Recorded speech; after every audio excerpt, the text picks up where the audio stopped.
any weird extra things to know about.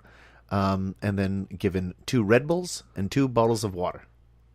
And it was our choice how we wanted to space those out. That's right. You could just chug it all right now and then like go crazy and pee eventually. I loved collecting, so I never drank them. I just had a fridge full of Red Bull. I wonder, Matthew, is this the beginning of your Red Bull craze? I had never had a Red Bull before that. Exactly. So, yes.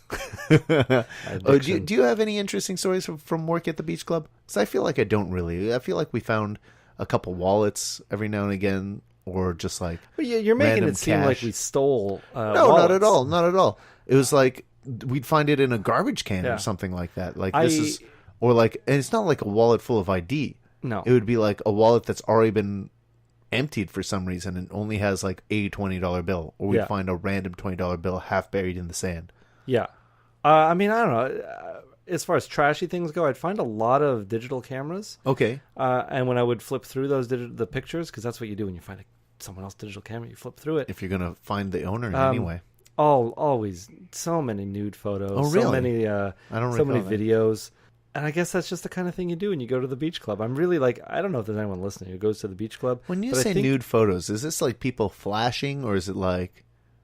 It would vary. It would vary. And they're usually like pictures at the beach club. Just, I don't know. And nothing that alluring either. It's just like, yes, this is usually what you see in the last couple hours that the beach club is open. Mm-hmm. But as far as stories, I mean, that's where I learned to drive. Mm-hmm.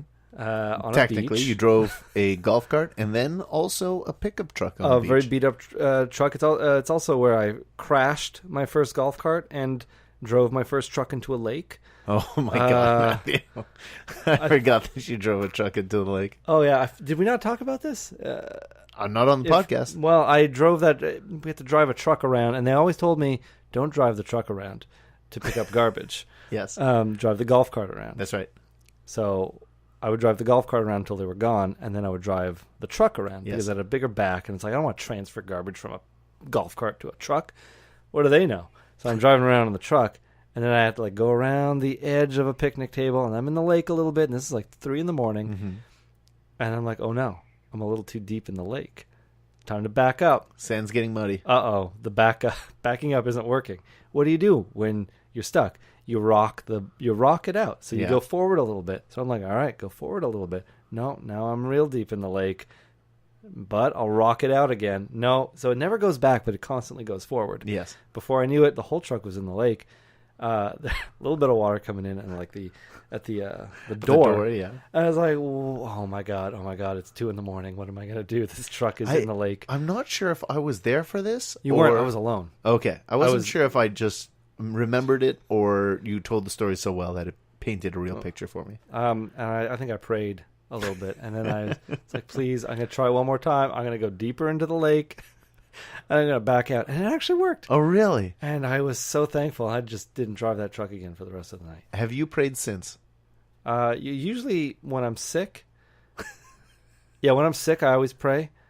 And when I lost my cat, I prayed. Okay. And I feel like I know I've done a bad job holding up my end of the bargain. Yeah, you were like, dear God, I will do this. I made so many many And promises. then you got your thing, and then you were like, oh, perfect. Yeah, I made so many promises. So many unobtainable goals. I think the last 100 episodes we'd had a lot of tales from the vortex that we talked about. Vortex. Maybe this set of 100 episodes we can have tales from the beach club. How many tales are there? There are a lot of tales, and they all just what was the name of our boss who was missing most of one finger and had the most majestic mullet? They were a set of brothers. Lloyd and Brian. Lloyd. But yeah, Lloyd. Lloyd, I felt like, was our more direct boss. He was not missing a finger. His brother was missing a finger. Lloyd was the one who had a very small upper palate that he could not fit his thumb in between his teeth. And it's not something you'd ever notice, but it's something... Was he the one with the flowing blonde mullet? Yeah, well, they both had mullets. Oh. I guess I'm mixing... I combine them into one person in my memory. That's probably one really majestic mullet. All I remember of him is sitting behind him in the golf cart while he's driving along the beach at sunset, and that mullet, like a lion's mane flowing in the wind. It was beautiful, and he had such a sweet smell to him. Like it was his cologne, but it's like I rarely smell that cologne now, and I always want to know what it is. But that just brings me back to like the only good part about that job was the money. And the fact that you could take naps on the beach if you hid behind the right trash can. Yeah, there was a lot of good stuff for someone who didn't want to work hard, but I worked pretty hard at that place. Yeah, except for the naps. Yeah, but you would nap in a truck. You would nap on a beach. You would if you found a good spot to nap, you'd catch a good hour. Yes, but the thing is I had a certain amount of work to do, and if that work wasn't done by 9 a.m., it would be obvious that it wasn't done. Yes. So I would do all my work as fast as I could, and then take a nap. Try to be done by 10 p.m., 11 p.m. as soon as they were done, and then I would take a nap. But we were also security. So what I loved about that place is when hoodlums would drive into the parking lot, because it's just like a big, not like a big abandoned dark parking lot. So people would gravel go there and, field. Yeah. I would get in the truck, take a baseball bat out the window. Oh yeah. Put the high beams on the truck and just floor it to the gate. And I don't know what I would have done if they never left, but every time I floored it down, they would drive People away. were freaked out and would get out of there. Yeah. So you were doing sort of a Mad Max thing. Fury Road. Yeah, basically.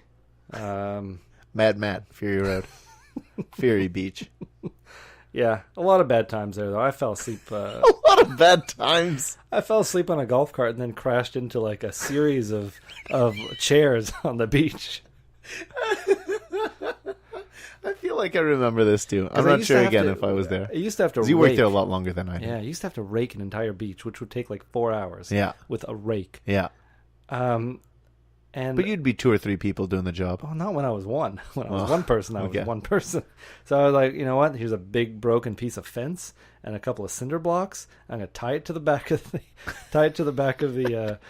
So you're basically cart. Like plowing the land with a truck and a fence.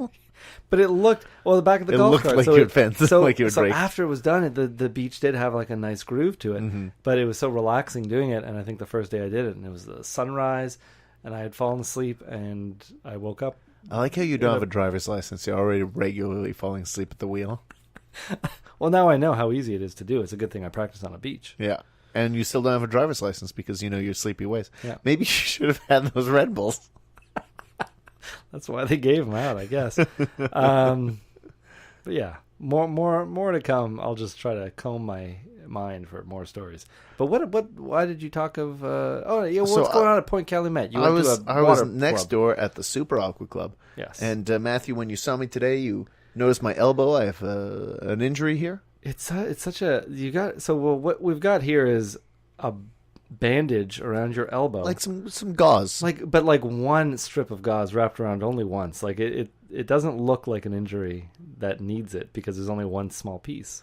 Well, it's been over a week, so it's not that bad. I can give you. I thought maybe you just gave blood. I could give you a little peek at it, but that's like maybe only half of it. A little crusty.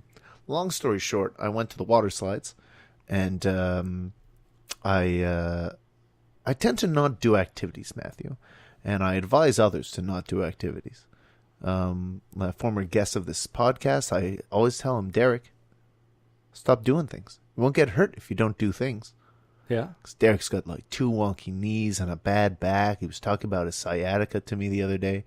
I feel like that's a thing only really old people talk about. Sciatica, yeah. It's infomercial quality. Exactly. Ailments. And I find if you're not going to do things, you're not going to get injured. Yeah.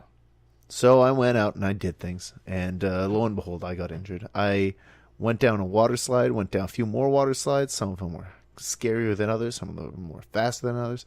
And then there were a trio that 2 of them were just a big drop. It just looked like you're just going to fall and then slide at the end.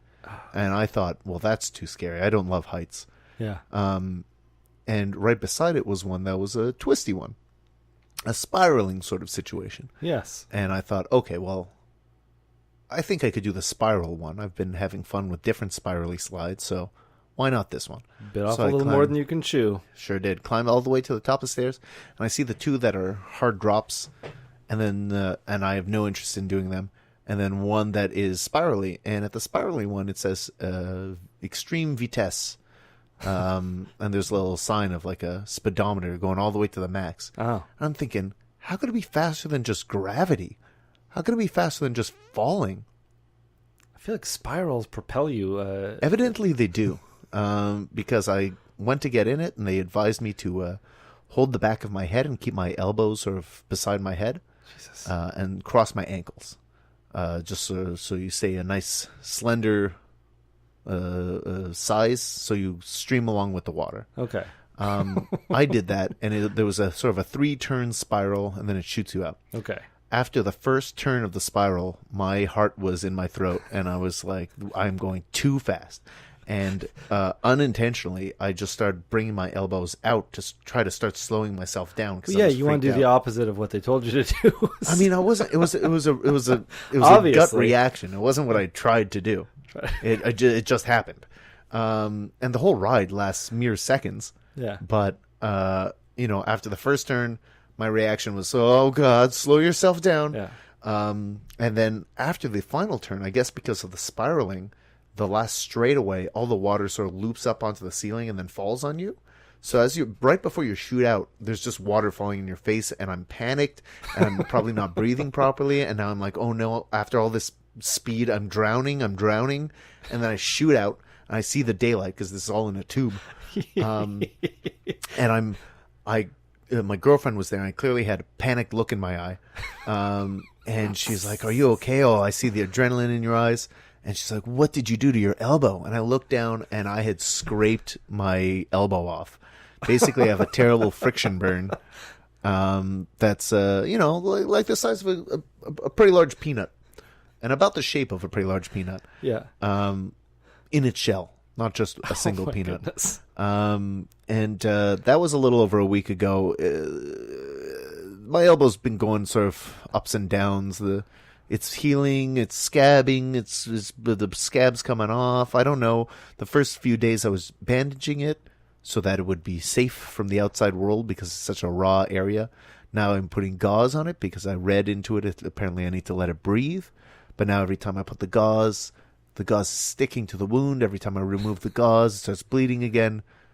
This is why I don't go out and do activities. Do you have any pictures of that day? Of the day? No, I don't think I do. Actually, I do have a little video.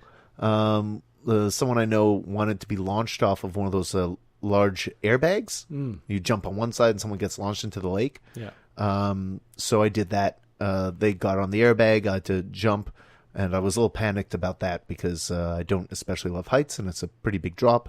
And by the time she got onto the airbag had floated a little further away, and there's not much runway to run to jump onto your target. Yeah. So I was pretty panicked about hitting my target or even hitting the airbag entirely. Oh, man. But I managed to hit the target pretty dead on, and she went flying.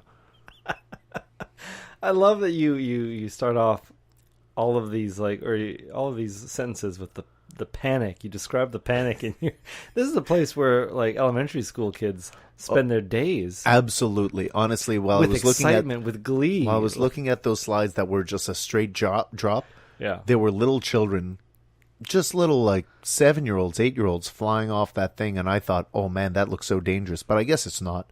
And then I went and injured myself. It's because you think too much on the one that I thought was too scary. Yeah. Less scary, Less rather. scary, yeah. But yeah. You find out, maybe they should put a picture of you up at the front. I found some pretty medium level slides. Yeah. That I was having races on. Those were fun. Slides, like for like moms and their babies. There were very small children going down those. I did some of the crazier ones too. There's one that's like a big toilet bowl, and so you go down a slide and then you swoosh around a circle and then just get dropped into a deep lake. Not lake, but a pool. Like a kiddie pool. But no, a deeper pool. Some of them have signs that say like must be a good swimmer. Okay. I'm a good enough swimmer. Okay. So I was fine. Good enough. Good enough. If they've got lifeguards. Oh, I mean, lifeguards or not, I can swim. Okay. Does it look good? Am I an elegant swimmer? No. No, it's more I'm of an effective It's swimmer. more of a panicked swim. Yeah. Where it's like, I'm just going to do whatever I need to, but I'll get to the edge of... Yeah, exactly. I'll get to the edge and climb out and shiver for a while. Like the first time you throw a chihuahua into the lake. Yes, precisely. Oh. Do you do that on the regular? I don't know why I want Chihuahua, but I think they're the most frightened looking animal when they're wet, especially. Yes, my sister had a Chihuahua, and its whole life looked like a struggle. It's not a good time. It had bad hips.